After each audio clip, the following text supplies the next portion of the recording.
নমস্কার। Voice of বাবা YouTube channel এবং ফেসবুক পেজে আপনাদের সকলকে জানাই সুস্বাগতম। জন্মাষ্টমীর অনেক শুভেচ্ছা ও ভালোবাসা রইল সকলের প্রতি। জন্মাষ্টমী 2024, 26শে আগস্ট না 27শে আগস্ট কবে পড়েছে জন্মাষ্টমী? জানুন ঠিক কোন সময় করবেন গোপালের আরাধনা। প্রতি বছর ভাদ্র মাসের কৃষ্ণপক্ষের অষ্টমী তিথিতে পালিত হয় জন্মাষ্টমী। শাস্ত্র অনুসারে এই তিথিতেই জন্মগ্রহণ করেন বিষ্ণুর অষ্টম অবতার শ্রীকৃষ্ণ।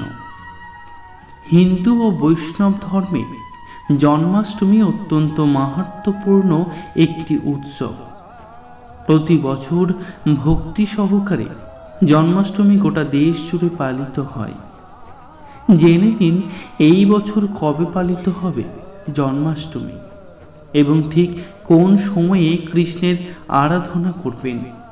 জন্মাষ্টমী 2024, এই বছর জন্মাষ্টমীতে অষ্টমী তিথি একই দিনে পড়েছে। সেই কারণে সাধু সন্ন্যাসী ও গৃহস্থরা একই দিনে শ্রীকৃষ্ণের আরাধনা করতে পারবেন।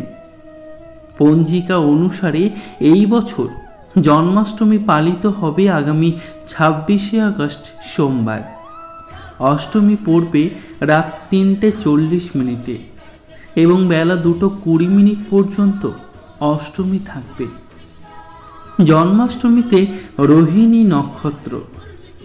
এই বছর জন্মাষ্টমীতে অত্যন্ত শুভ যোগ পড়েছে।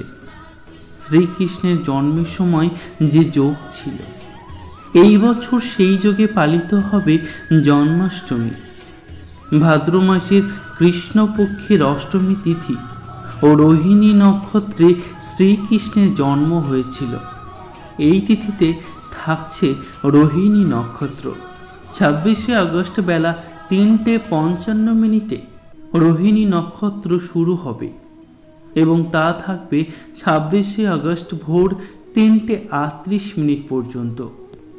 জন্মাষ্টমীতে জয়ন্তী যোগ। জন্মাষ্টমীতে তিথিতে চাঁদ থাকবে বৃষ রাশিতে। শ্রীকৃষ্ণের জন্ম সময়ও চাঁদ বৃষ রাশিতে ছিল।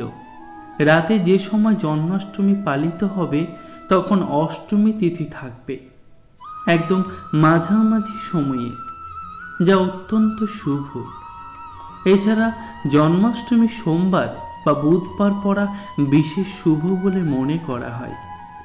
এই বছর জন্মাষ্টমী সোমবারে পড়ায় তার মাহাত্ম্য আরও বৃদ্ধি পেয়েছে। এর ফলে জন্মাষ্টমীতে এই বছর গঠিত হয়েছে জয়ন্তী যোগ। জন্মাষ্টমীতে পুজোর সময়। জন্মাষ্টমীতে সারাদিনই কৃষ্ণের আরাধনা আপনি করতে পারেন, তবে সেদিন গোপালের পুজো করার বিশেষ শুভ সময় থাকছে। এই সময় পুজো করলে তা কার্যকরী বলে মনে করা হয়। জন্মাষ্টমীতে সকালের পুজো করুন সকাল 5:56 থেকে 7:37 মধ্যে। এরপর বিকেলের পুজো করতে পারেন বিকেলে 3:36 থেকে সন্ধে 6:49 মধ্যে। তবে জন্মাষ্টমীর পুজো সেরা সময় হলো নিশীথকাল, যা থাকছে রাত 12:01 থেকে 12:45 পর্যন্ত। জয় শ্রীকৃষ্ণ।